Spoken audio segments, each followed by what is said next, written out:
Well, our Greenbrier Classic hole previews continue as we now take a look at the par 4 sixth hole, which has many factors golfers will need to be aware of. Notably, it's where golfers will likely use the driver off the tee as opposed to some of the other par 4s on the front nine. Greenbrier Associate Director of Golf Jamie Hamilton shares his thoughts on what the pros can expect from number 6.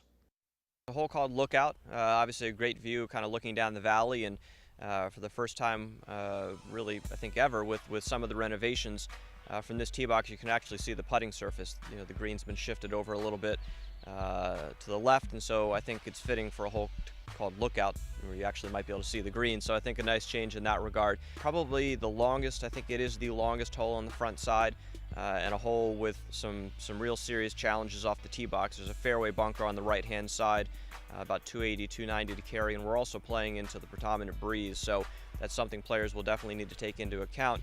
That bunker's also been changed from the way it was previously set up, and steeper face shots that are trying to carry it, we'll have to take that into account, and certainly the balls that end up in that bunker be a lot more difficult second shot than it would have been previously because there was hardly any lip to it, so it really wasn't much of a challenge. This is one that most will want a driver. I mean, it's a challenging green, it's one with a lot of subtle slope. You're also hitting off of, in many places, a side hill or slightly downhill lie.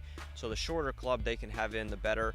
And definitely if they're taking on that bunker, a player's going to want to hit a driver. So you're right, there may be players that haven't hit a driver since number 2. You need to make sure the driver swing is dialed in, especially with out of bounds, the road running up the right-hand side, and some trees and some real heavy rough on the left. Hitting the fairway and striking a good tee shot's a priority here for sure. It's been relocated slightly, but the overall contours, the overall kind of strategy of the green is still the same.